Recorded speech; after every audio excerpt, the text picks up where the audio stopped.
What is going on, beautiful people? Welcome back to the 817 podcast, where we talk about the lovely city of Fort Worth, Texas. We get into politics, business, culture, news. If it impacts you as a Fort Worthian, we discuss it. We give you one big story, 3 short stories, wins, losses, and actions. I'm with my co-host, Ann Zeta, our producer, Wesley Kirk, and our guest, Tiffany Burks, who's running for criminal district attorney against Phil Sorrells. She's a highly recommended and established criminal lawyer. She also has spent 24 years in the DA's office and brings a lot of experience. And something we've been all wanting to talk about is what's going on in Tarrant County jails and how do we actually empower our youth. Tiffany, welcome to the show. Thank you for having me. Yeah, it's great to have you here. Yeah, thank you. So EJ mentioned that we usually start by asking folks what their Fort Worth story is. Oh, okay. And you said you're not from here. I'm not from here. I'm from Oak Cliff Awesome. in Dallas. You still got a lot of family over there? Lots of family. I have 5 siblings. Wow. My mom's still living. My dad passed about 14 years ago. Now, I was reading, though, about your dad on your website. Yeah. Your dad served in World War II from 15 to 19? He did. Tell us how that happened. So he was what they call a veteran of underage military service. He joined because, quite frankly, my grandmother couldn't afford to live. So he joined the military at 15. He saw combat war from 16 to 19 in World War II. He was in Germany. Wow. Germany, England, and France. Yeah.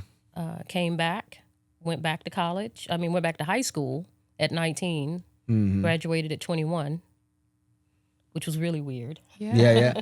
And then he went on to Tuskegee Institute in Alabama. Yeah. It's a cool story. I said I'm going to write a book about it. Yeah, I was about to say, it feels like we can have a whole podcast just about your dad could. and what he taught you. You But could. We'll talk about that too. Yeah, I would love to know what is your Fort Worth story, and I know South Oak Cliff is down the street, but go Golden Bears. I just had to say that. So my Fort Worth story is simple. I came here all my life. Dallas and Fort Worth are always at odds, I guess. And so I wasn't supposed to move to Fort Worth, but I did. Came here for work, loved it, and never left. And here I am. Yeah. I think a job brought us to Fort Worth as well because my husband went to law school in Dallas and then took a job in Fort Worth. And then when he and I got married, I came here because he had a job. Yeah. So never left. Small town feel, big city life. It's kind of how I felt about it. Still do. Yeah, so you spent 23 years working in Tarrant County? I did. So what I love about the history of Tarrant County is that Tarrant County used to be a relatively stable place for a while until the last couple years. And so you've got to see a long tenure of commissioners from J.D. Johnson to Gary Fickus to Commissioner Brooks. Yep. And so now it's kind of shifted since all that kind of stability. So has Tarrant County shifted in its demographics. So I would love to get, what would you like the listeners to know about what's going on in Tarrant County and how has Tarrant County shifted from a more professional lens in the work you do? So from a criminal justice perspective, it used to be when I started here that it was a friendlier place to work. It was more collegial. Defense attorneys and prosecutors could go have a drink on a Saturday and then fight like hell in the courtroom, the next week. It's kind of different. It's changed. It doesn't feel as collegial and as friendly. And that's one of the big things that I think is different. The change happened when Tim Curry died in 1999. He died of lung cancer. He was my first boss, and he was my boss for 10 years. The DA's office, the defense bar, very stable, lots of experience on both sides, training going on between the judges, the defense attorneys, the prosecutors. Like everyone was kind of teaching each other so that we understood like what it really meant to try to do justice. And then when Mr. Curry died, I think that died with him, unfortunately. And so we've had a lot of shakeup. We had Joe Shannon after him, and then we had Sharon Wilson, and now Phil Sorrell. So we've had 3 DAs in a really short period of time, and everybody's still trying to get their footing and figure out like how this is all supposed to work. And it's working very differently than it used to. has the trajectory gotten, like, are we going down and to the right? Like, are we going the wrong way? Because when I look at the statistics, right? Mm-hmm. Okay, we are. And tell us more about how Phil Sorrell's taken us to the wrong way, and maybe just the system as a whole has gone into a wrong way. I think it's a system as a whole. And so this is where my daddy comes in. I was 12 years old. Some people have heard this story, but I think it's important for you to understand me to hear this story. So I was 12 years old, sitting at home watching 60 Minutes with my dad. We were watching the story of Linnell Jeter. I don't know if you all know who he is, but Google him. Very interesting story. So Linnell Jeter was living up in Greenville, Texas, was charged with some aggravated robberies that he did not do. Evidence supported that he couldn't have done it, but he was convicted anyway and sentenced to life. And I remember sitting there asking my father, how does this happen? You know, how does someone who just didn't do it get convicted and get a life sentence? And my father said, if you want to change a system, you have to be a part of it. Those are his words. And it stuck with me, and it's resonated with me. And so to kind of answer your question, the system itself, I believe, is broken because of the people who are in it, the people who are leading it, the people who are running it. You have judges right now who are afraid to make decisions because they have the concern of their county judge who controls the purse strings for their courts, kind of controlling what they do. So they're afraid to make decisions. You have a system where people aren't really making decisions, in my opinion, for the right reason. A lot of political reasons, a lot of reasons to appeal to the county judge right now. That's a lot of it. There's not a lot of division between the commissioner's court, the DA's office, and the judges, and there should be. You know, each one of them has their own role, their own assigned responsibilities, and I don't think that they're doing that because there's this fear that's overtaken them. And many of the judges I know because they used to work with or for me, and so I can see it every time I go into the courtroom. Yeah, that's interesting. So all of those judges ran before, in the time that you were talking about that was more congenial and all of that, they all ran as Democrats or Republicans? All Republicans. There has not been a Democratic judge in Tarrant County since, I believe, Mamie Bush Johnson in 1994. Wow. And the only reason that she got the seat was because the Republican who had actually won the seat was arrested. Oh. And so she ended up getting that seat in That's crazy. Fort Worth history. Yeah. But yeah, there has not been an elected Democratic judge since I started in 99. Yeah. I think what's shocking to me, coming from California where judges don't run as Republicans or Democrats, so they're very surprised that there's that partisanness wrapped into all of that. And I think what you were saying before is there was more congeniality amongst the branches, you know, the lawyers on the defense and the prosecution and the judges all trying to make sure that justice was carried out. And now there just seems to be much more of a focus on the partisan stuff and appeasing the partisan person at the top. That's right. Yeah, that's what I think is interesting about what you're saying is that it sounds so similar to what we're seeing on the federal level, where things were supposed to be set up where there's this separation of power and this balance and checks and all that. But everyone is so deferential to Trump and just gives up their power to do whatever he wants. And it seems like we're starting to experience that on the county level too. And no one's going to say that out loud. You know, I don't mind saying it out loud. I'm 28 years in. I don't care. But many of the judges, like one of them specifically, I won't name him here, but he used to work in the DA's office. And all of the courtrooms, you all should go in the courtroom sometime and just sit and watch. It'd be very interesting. But I think all of the courtrooms have a sign in the back that says, a big plaque that says, "In God We Trust." And those are new. I mean, I've been here for, like I said, a long time. I've never seen those before. Those got added to our tax bills too. Yeah. And so I'm looking at them, and I walked up to one of the judges and I said, "What is that about? Like, why is that here?" And his response was, "Well, you know, O'Hare controls the purse strings." And so that's what people need to understand about what's happening in our world generally and what's happening across the United States and then in our county is that you've had one party that's kind of controlled. It's like a monopoly. They've controlled one section of government or government for Tarrant County for a very long time. And there's really no one for them to answer to.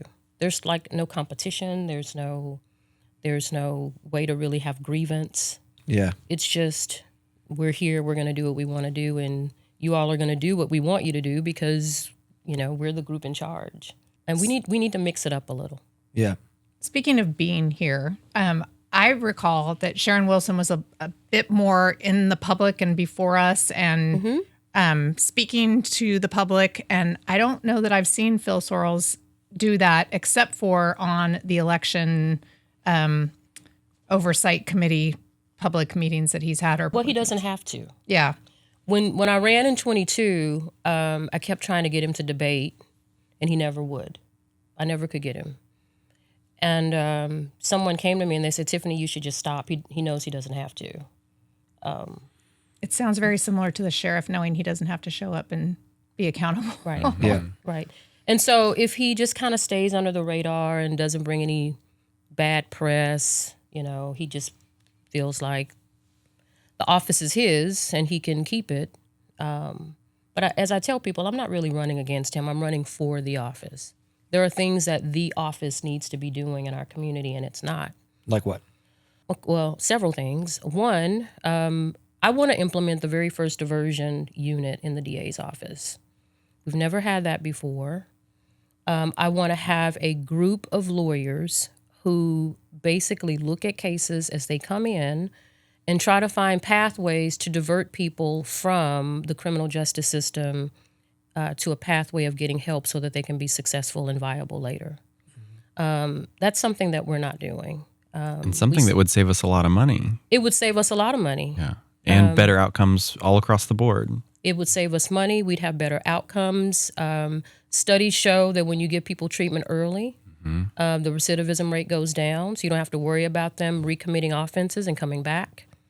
And that's part of the prevention piece that I've been talking about in my platform, because I think it's really important. But that's one of the things. We need a diversion program that's not run by the courts, because there are diversion programs run by the courts. This one would be run by our office. So that's one. Mental health is being criminalized. It's very disheartening. I have clients who have mental health issues, and I go talk to the prosecutors about them, and they don't see the mental health issue. They only see that the person was arrested for whatever the offense is. Not understanding that the offense probably would not have happened but for the person's mental illness. They're not And seeing the so whole let's picture. try to get them treatment. Again, I'm all about trying to solve problems. I don't want to be reactionary and just deal with them as they come. Let's talk about ways we can actually solve them, because that is really what being serious about safety, public safety. I think that's what safety is really all about.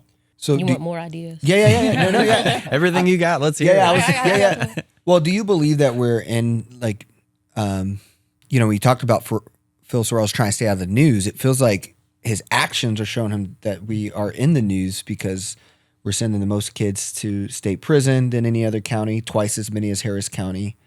I don't know how much responsible he is for jail deaths necessarily, as that's more of a Bill Wayborn thing. But I guess I feel like we're in the news more for the poor job that we're doing. So do you feel that there's more public outcry or would you expect there to be more towards Phil Sorrells and the office? I would expect any criminal district attorney who sees the number of juveniles going to TJJD, which is the youth prison, to speak on that. I would expect them to speak on it. I would expect them to look at some data, address it, do something. I've not heard anything. I don't know that he's doing anything. I haven't seen anything. Do you at least see him go to work?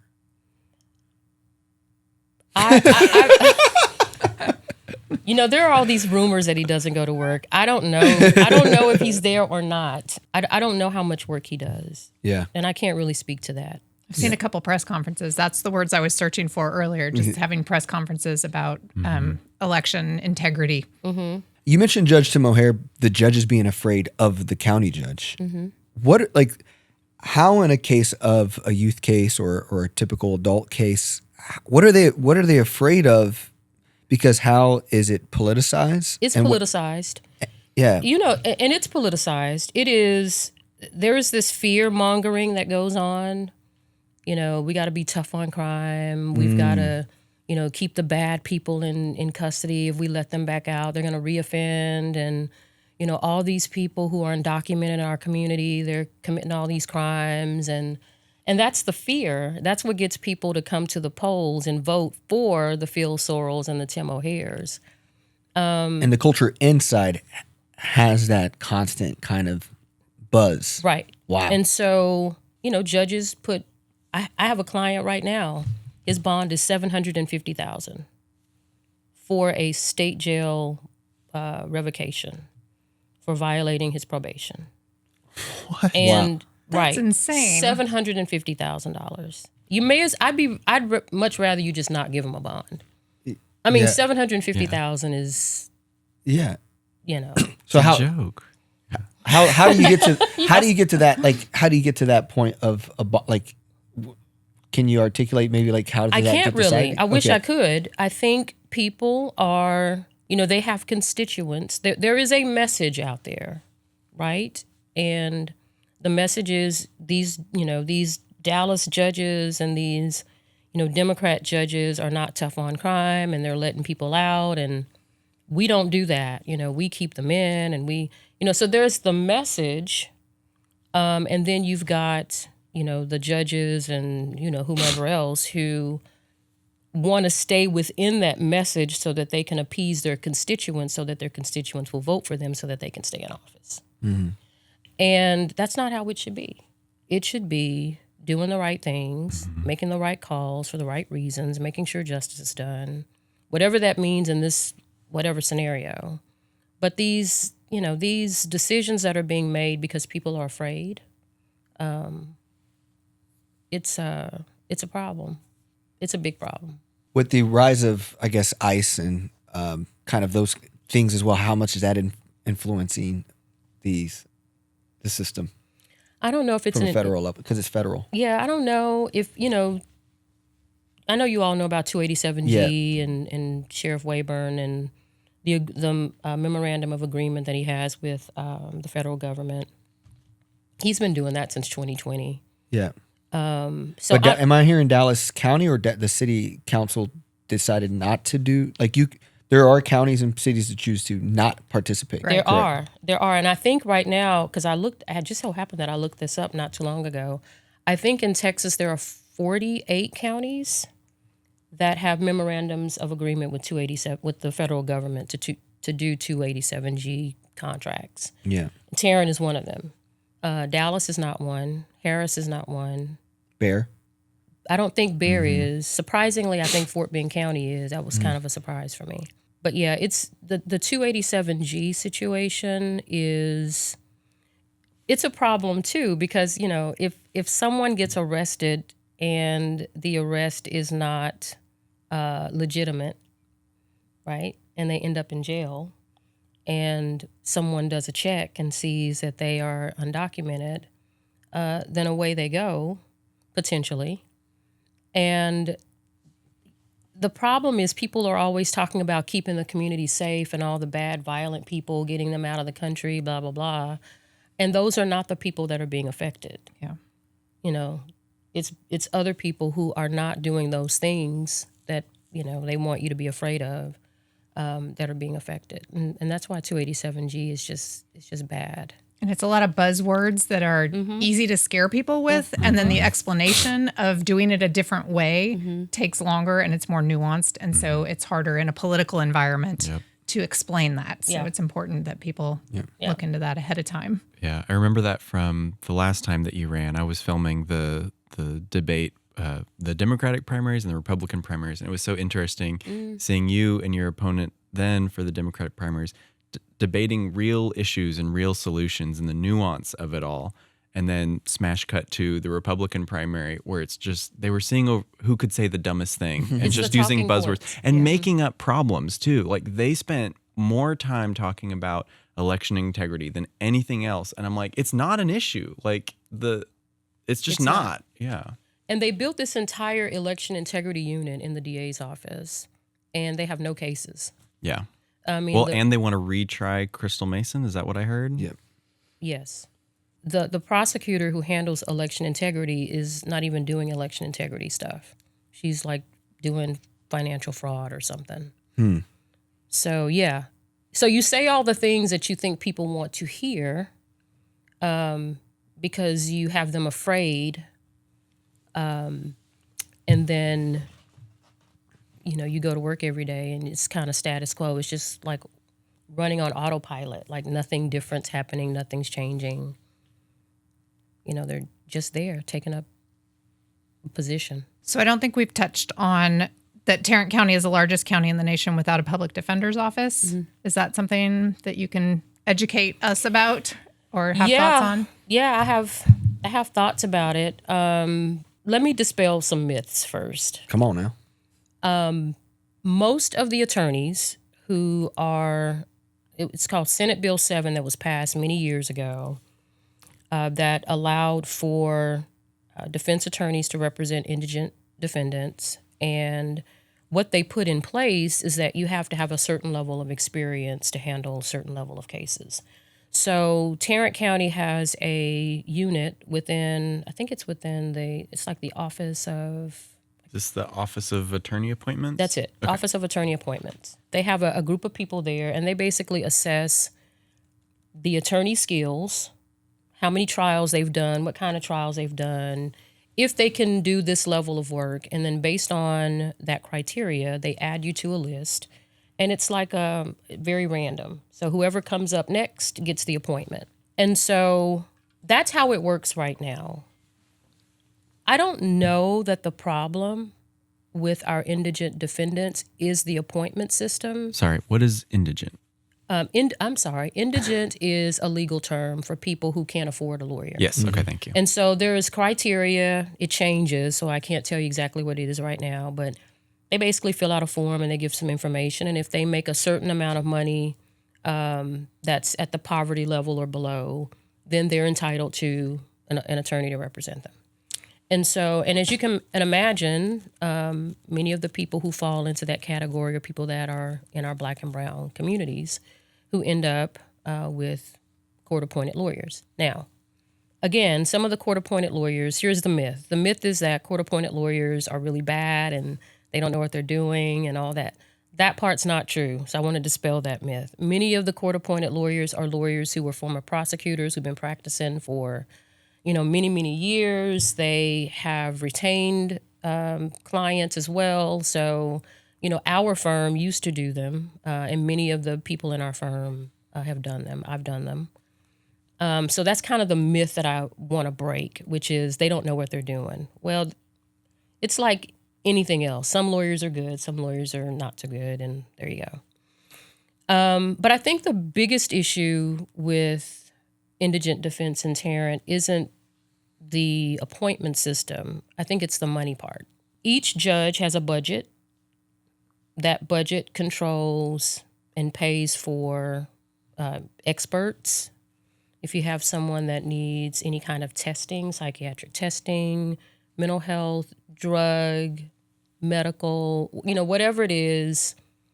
And I think the issue that I'm at least hearing from most of the defense bar is the judges, they ask a lot of questions, more so than perhaps they should, in order to determine whether or not they should pay out for these experts.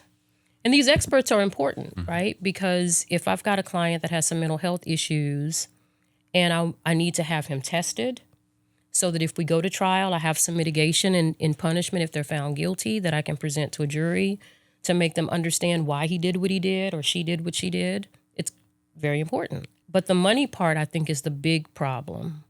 Would this mental health unit you were talking about earlier be able to help with that? Like take the burden off of the judges' budgets and have that help come from the DA's office?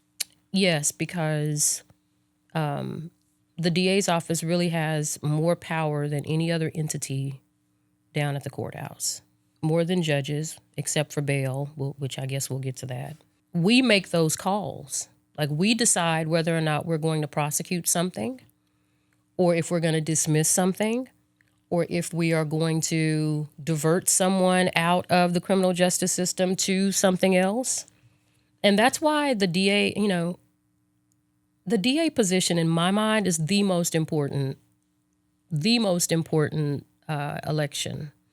I know the county, don't get me wrong, county judges, all of them are very important in their own way. But in the criminal justice system, the DA has all the power, holds all the cards. And so when I say a system is only as good as the people in it, you got to have a really good DA with a really strong leadership, with really good training to teach lawyers how to evaluate cases and what the right decisions are that they could be making. And so to your point, yes, but with the public defender issue, I think it's really a money issue more than it is the lawyers representing. Yeah, as a judge who is overseeing the case, for them to be determining what gets funded in defense of somebody that's appearing before them, that seems like a bit of a conflict. Incredibly so. If it's coming out of their budget and then they're being stingy, whereas someone who's being defended by someone that they're paying and it's not coming out of that judge's budget. Well, and more than that, I think, and not to minimize what you just said, because what you said has value, but when you have a county judge like Tim O'Hare, who is constantly controlling the purse strings of these judges, they don't want to spend a lot of money on a lot of things. But this is what the money is for. Like, this is why they give it to you. So that if I come to you as a defense attorney and I say, I need an expert for this reason, I can do that so that I can adequately defend my client. But when I'm questioned or asked a bunch of questions about why and how much and all of those things, it's just, it doesn't allow me the ability to effectively represent them. What I'm not understanding is with what Ann was saying, if the judge is deciding who gets heard, if for political reasons they don't want you to have a fair trial, then they can just make sure you don't get an expert that helps defend your case. Yeah. Yeah. I'll say that I want to just correct you on one thing that I do take issue with. I don't think that most of the judges in Tarrant County take that approach, which is they don't want you to have a fair trial. However, when they're balancing, there are some who are trying to balance between a fair trial and politics. Exactly. They're doing a very poor job of it. And for some of them, especially some of our newer judges, the political part weighs heavier than the justice part. And we see, goes back to that political part being the problem. It is. Yeah. And that's why I said your point's well taken. But that's why I tell people all the time, come down to the courthouse. Just sit in a courtroom and watch. And what would I see that you want me to see? You would see how the system works. You would see the temperament of judges. You would see how some of them treat people that come before them. Some of them are very respectful. Some of them not so much. I mean, we are in a people industry, and people make mistakes. Everyone in this room, I'm sure, has at one point in their life. But it's amazing to me to see how some staff, specifically judges, treat people that come into their courtroom. That's what you'd see, and it would probably help a lot of people making decisions on who they should or shouldn't vote for if they saw it for themselves. Because I could talk about it, but it's different when you actually see it. I know there's been some highlights of Alex Kim with the youth cases and how he treats family members or the people who are trying to get a break or understanding of their situation. So there are some that have gotten viral or popular because of how they behave in there. Yep. I would like to know, like, in your eyes, what is the saddest part about the system of Tarrant County DEA and what we do from a criminal perspective? But then what's also the most unappreciated? Those are very good questions.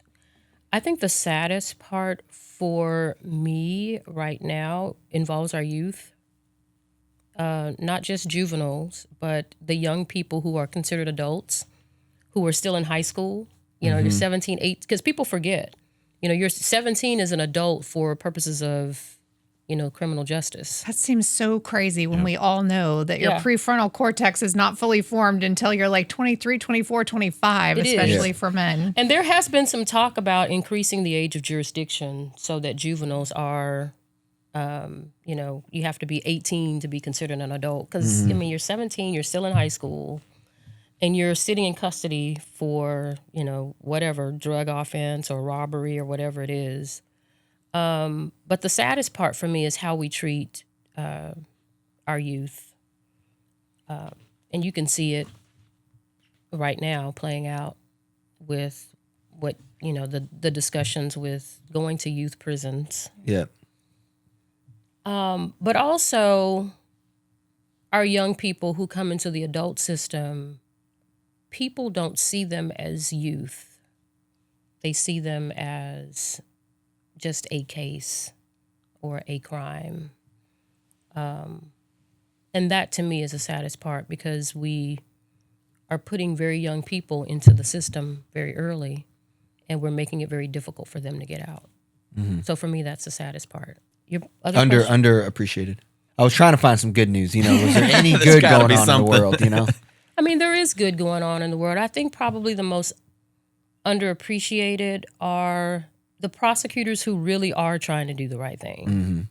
Because there are some.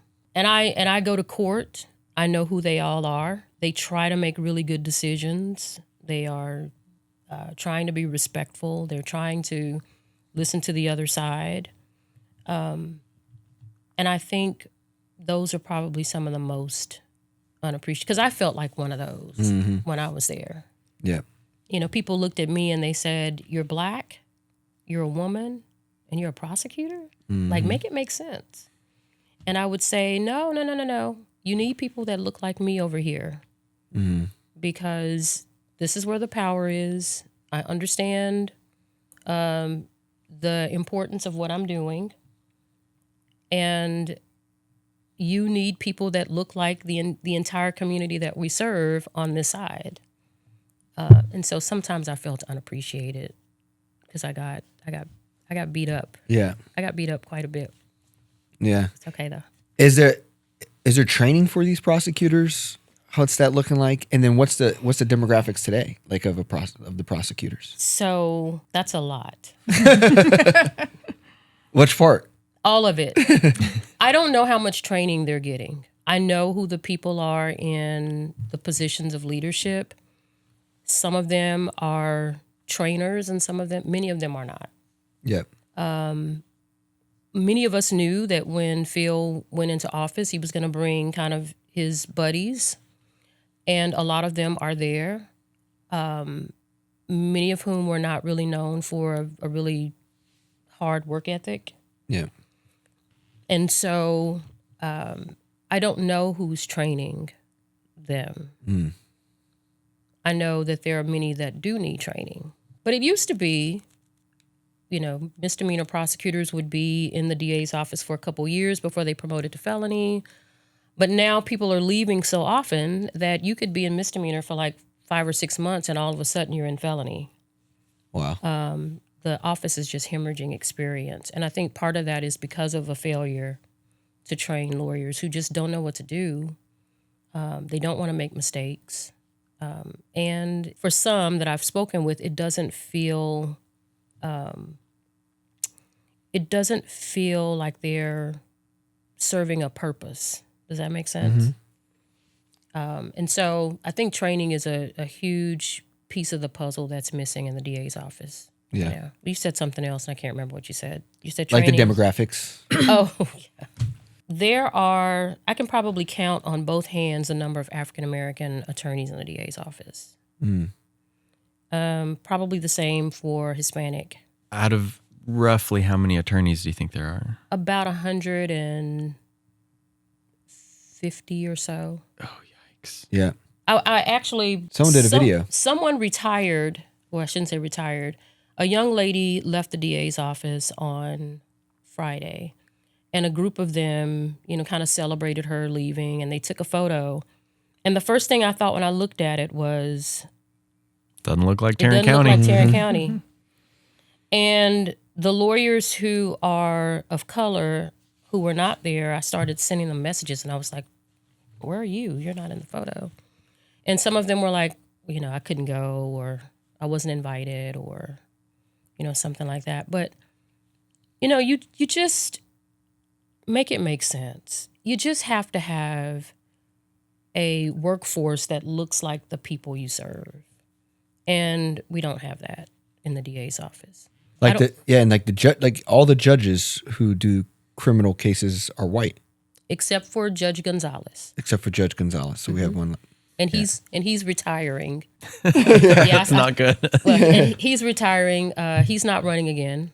And so there will be someone running for his seat in 2026. Yeah. What do you You got? mentioned the wanting to have some kind of diversion program in the DA's office, and that there are some diversion programs that are just in individual judges. So the way purview, like the one for veterans and mental health, because I've been aware of those, and those seem to be good things. But if you had it at the DA's office, it would be part of the system. That's right. And it would therefore then be beneficial to everyone, not just if you happen to land in one of those. So courts. here's how it works. Each of the judges, they can sometimes create their own diversion programs. Right. So you have a veterans program, you have a program for like police officers, they call them first responders. Mental health, there's one for mental health, there's one for drugs, there's one for youthful offenders. And each of those are governed and run by one of the judges. What happens is, and what people don't understand about these diversion programs, is there's good and then there's a good part and a bad part, I guess. The bad part is that you have to plead guilty first to get into the program. Oh. Okay? And so once you plead guilty in what they call an open plea, you're basically admitting your guilt to the judge. The judge will put you in the diversion program. If you do well, then your case gets dismissed. And the good news is if you get it dismissed, you get an immediate expunction of your record. That's great. That's fantastic, which we can talk about that too. We haven't even hit the bonds yet. So But with me, you don't have to do all of that. You don't have to plead guilty. You don't have to go through all of that. My people are going to find the services that you need, direct you to them, have you complete it, do certain things that we require. And once you complete those things, then we dismiss your case. Now, and here's the other side. I'll talk about expunctions while we're here. The law says that you can have certain cases expunged, right? If your case is dismissed, if you're found not guilty, and in some instances, if your case is taken to the grand jury and there's no probable cause found, you can ask for expunctions. But those expunctions aren't always immediate, right? You have to wait the statute of limitations period. So if, for instance, the statute of limitations for a misdemeanor possession of marijuana is 2 years. If you get it expunged, you have to wait dismissed, you have to wait 2 years before you can get it expunged, right? But power of the DA's office. The DA's office can waive that period if they want to. A lot of people don't know that. And so we're going to be doing that. We're not going to be waiting for statute of limitations periods to expire 2, 3, 4, 5 years. We are going to be allowing people to what we call clean their slates as soon as their cases are over.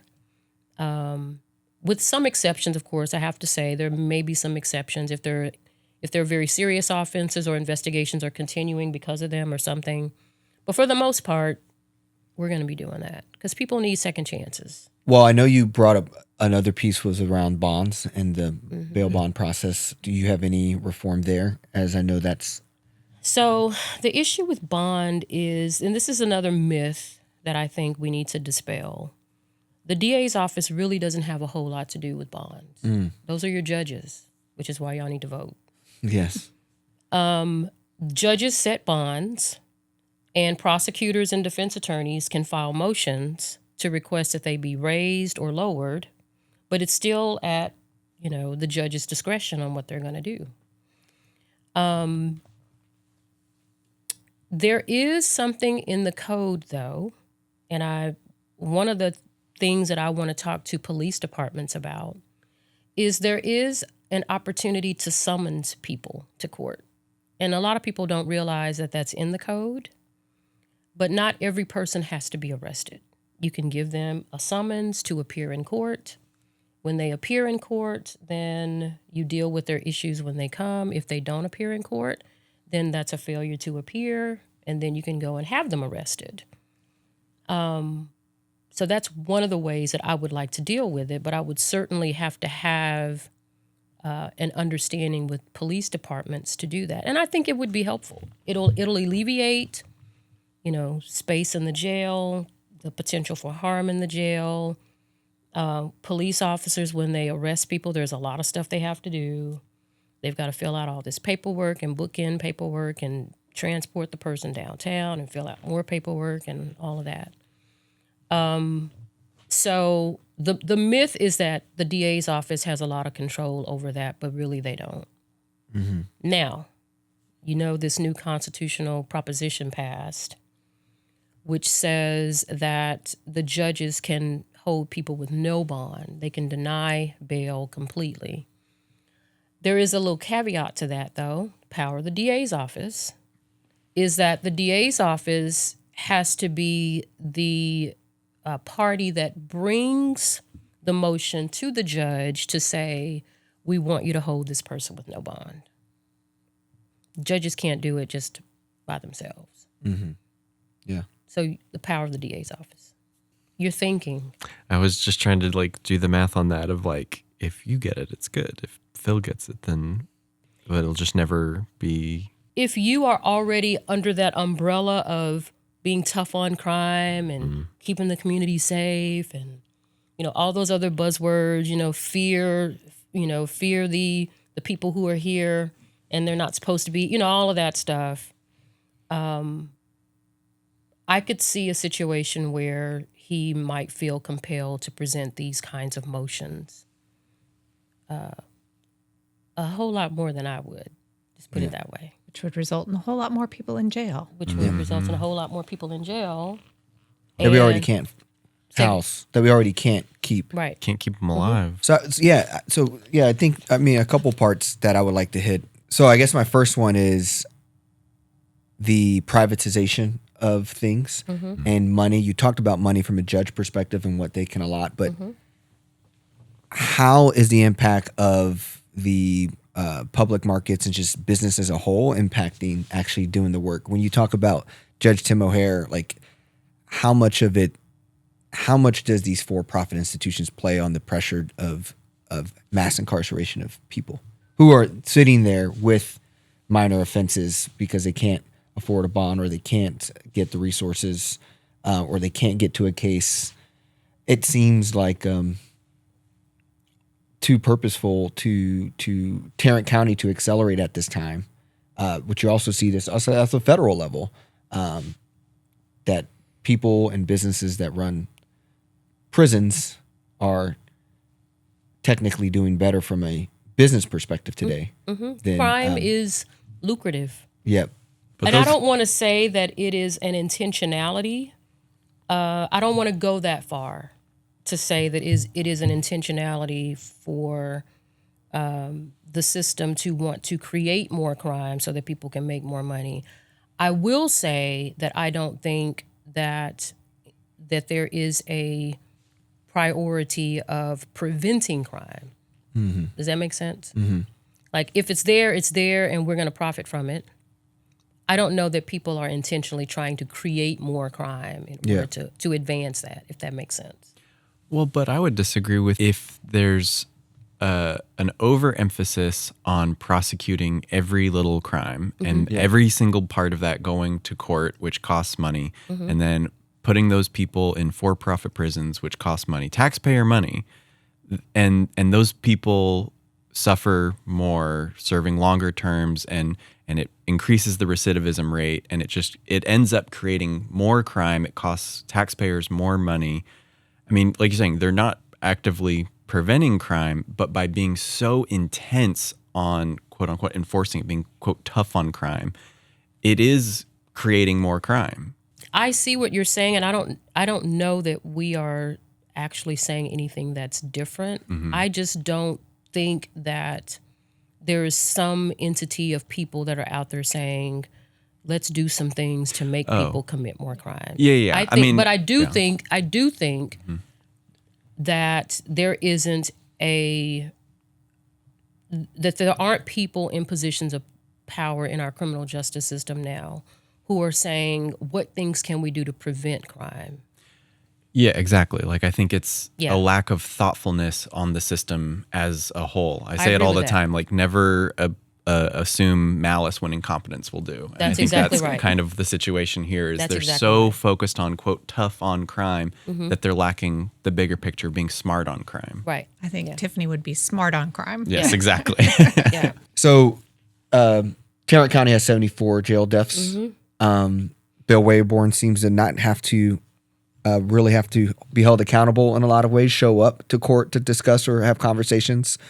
What are ways you as a district attorney will help lower jail deaths and actually keep the sheriff more accountable if you could?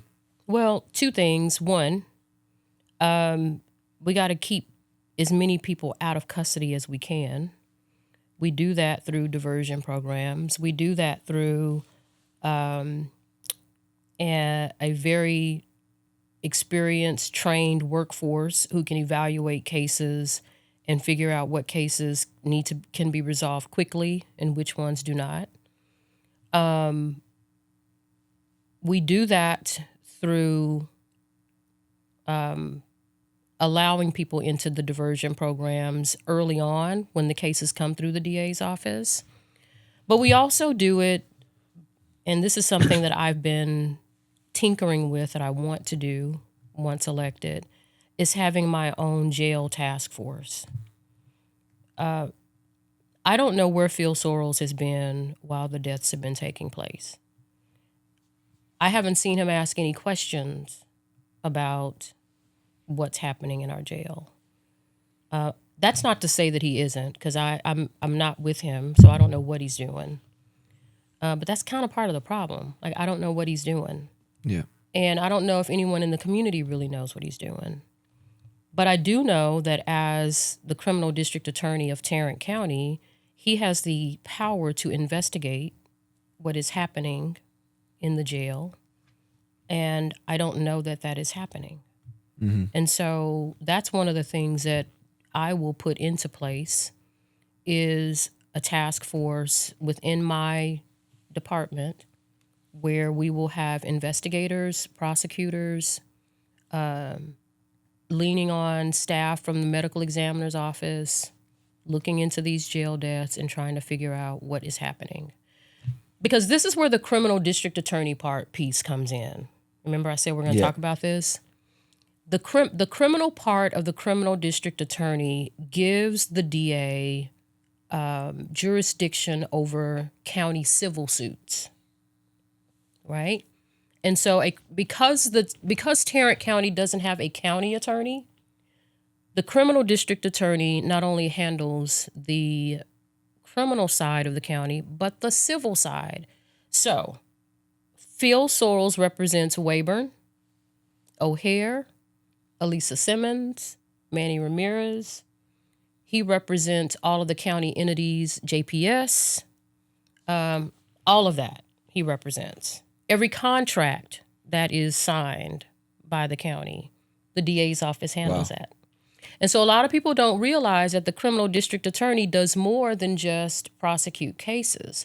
And so my question is, where are you when it comes to properly giving legal advice to the commissioners properly giving legal advice to the sheriff, talking with him about what steps or what things he might need to be doing to make sure that we don't have jail deaths. Is there a problem in your process that we need to discuss? Because every time someone dies, there is a potential for litigation. And part of the DA's job is to lower the risk for the county financially for this stuff. So my question has always been from the beginning, where that's the person I want to hear from. I don't particularly care to hear from Bill Wayburn because he's going to say what he's going to say. But I would love for someone in the commissioner's court to call Phil Sorrells in and ask him, what is the DA's office doing as the counsel for the county to help us figure this out? Yeah, I think the first time that came to light for me was when they asked the district attorney's office in the commissioner's court meeting if they were capable of defending on the maps in the redistricting. And they said, yes, they were. But the commissioners went ahead and hired an outside firm for that. That's right. And that's so when people talk about, the current majority of the commissioners being fiscally responsible, they're being disingenuous. Yeah. Because there's a lot of places where money is being spent that is already paid for. You've got a whole staff. There's a whole civil division in the criminal DA's office that could be handling all of this stuff, but they're not. So I have questions. Yeah. We need answers. So help me understand how this works. So right now we have Republican judges, we have a Republican DA, and we have a far-right Republican county judge. And they're all afraid of Tim O'Hare. So and they're all white but one. Yep. And so basically the judges are particularly afraid of Tim O'Hare because he controls their money. So when you get to be DA, how does that balance shift? And is that enough to fix the damage that's been done these past few years? The balance shifts. The first thing that I anticipate is going to happen is I'm going to lose money.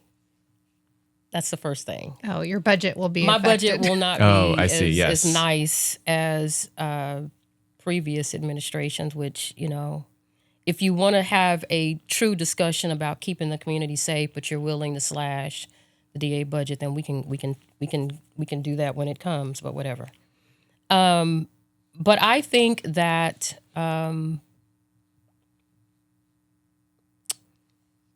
you see it in the commissioner's court a lot, where questions are being asked. There's a young man in the courtroom.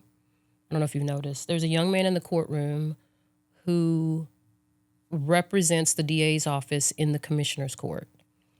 And you've probably heard, I'm not going to say his name here because he probably doesn't want me to, but you've probably seen Elisa several times turn to him and say, can we do this? Can we do that? He is the person that is most educated on the rules of the commissioner's court and all of that. And I'm not sure, just from watching him, if he is also afraid to answer some of those questions. But I can tell you that whoever I put in that position will not be someone who is afraid to answer those questions.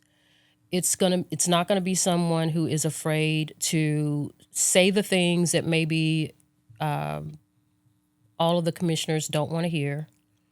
It'll be someone, and including myself, because I represent them. Ultimately, I will be the one to represent them.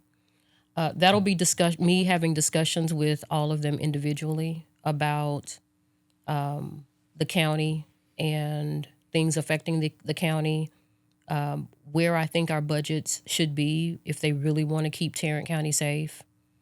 I'm going to be very involved in what's happening in Commissioner's Court. So I don't know if that answers your question. Yeah, for sure. But I can tell you that I will be very transparent. I will be very honest with them. I'm not going to be the person that tells them what they want to hear. I'm going to tell them what they need to hear, because I represent all of the citizens. So I've got to tell them the hard parts even when they don't want to hear it. I like that. Yeah, it sounds like a good needed part of like bringing truth and facts to all this. But let's all fingers crossed that it doesn't come to that. That it's you and Elisa Simmons fixing things together. Yeah. True indeed. Yeah, and I think wrapping up, like, my kind of thing that I look at, it's like the political side of where Tarrant County is, and it's just mind blowing how far back we are in the like judicial spot of how Tarrant County actually is. Right, we're a purple county. We're swinging. We have Fort Worth that's shifting. 800,000 people have moved to Tarrant County since 2000. So the demographics, we're a majority minority county. And like what I'm afraid of is how much lawyers play into the expectations of what can be changed from a political perspective. So when you have so many people who've been beat down by a system that's monopolized by one party, and then they're supposed to create our politicians and visionaries, it's all very bleak and bland, because they actually have no hope for Tarrant County from the grandness that they should, because they've been beaten down into a system that has really no viability. And I feel like I get the most depressed listening to lawyers or people who work in the system, because they also are supposed to sometimes, in a way, be our political strategists or our talent. And it doesn't get to a point, because you talked about what your dad said, it's about getting into the system. But we're at a point where is it about, looking at rechanging and dismantling some of this system, because that's what Tim O'Hare and they are doing. And that is like, they're not just showing up, they're looking to gut and rechange to shift to a Christian nationalism agenda or a more profiteering agenda, whatever the reasons are. So what is our proactive playbook in Tarrant County to once we can say we have Elisa Simmons at judge, Tiffany Burks at DA, we have 3 black commissioners up there, what is the offense? What is the vision of how we take ownership of all that rootedness that is so behind that 1998 judicial system that you still live in today? And how do we build a new one? That's what I feel like is missing in the gap to connect people to what we're really living through today. I think great question. And I felt everything that you just said. But I think the piece of the puzzle that's missing is the people of this community. That's what's missing. We are always trying to make these decisions ourselves because we think we know better. But we don't always know better. And sometimes it requires that we go out and talk to the constituents that we serve to figure out. That's what's missing. I mean, has Tim O'Hare ever been to Stop 6? I don't think so. Okay. I don't think he's been in the loop. Has he been to Morningside? Has he been to Morningside or I mean, they just had a whole toy drive in South Lake. Yeah. And I don't know how many of the kids in South Lake need help with toys. So the point that I'm trying to make is that for so long, we have let one monolithic part of our county make decisions for the rest of us. And our voices have been stifled and not been heard. And what I hope is that when I win and when Elisa wins, because we're going to win, is that we are going to give voice to the people who feel like they don't have voices. And I think that's the part that's really, really missing. So when you talk about what the strategy is just to get in there and find out what it is people need from us. Yeah. That's what the strategy is. I think doing that in campaigning right now is what gives the hope to that community currently, so that they don't have to wait. Right. They can start voicing that now. Right. Because you are a person that's going to go to the community and find out from them what it is that they need. I am. And I'm going to have town halls as the DA. I'm going to have 4 town halls a year. I'm going to do it in every quadrant of the county because every need of the community is different. I wish they actually look like quadrants. They don't look like quadrants. Well, they don't. They look like the one's a worm now. Little map. Well, yeah. I do. I plan to be in the community. I want to hear what people have. I mean, that's what differentiates. That's what's going to differentiate a Tiffany Burks DA from a Phil Sorrells DA. Yeah. Well, Tiffany, thank you so much for coming on to the 817 podcast. And thank you for doing what seems like just difficult, challenging work every day. And for the amount of decades that you've done that, I just really genuinely thank you for all the work you do. Where can people go to get involved? 2026 needs to be a big year, and would love to get the listeners to support you in all ways possible. It's going to be a very big year. They can go to you can go to tiffanyburks4da.com. You can get involved in my campaign. Can I just say one other thing? Absolutely, let it rip. In 2022, when I ran, I lost by about 38,000 votes. And I went to someone recently and I said, you know, how many Democrats didn't vote in 2022? And someone ran some numbers and they said about 130,000. Holy cow. Yeah. Okay. So to all of you out there listening, I will tell you that these races are winnable if you vote.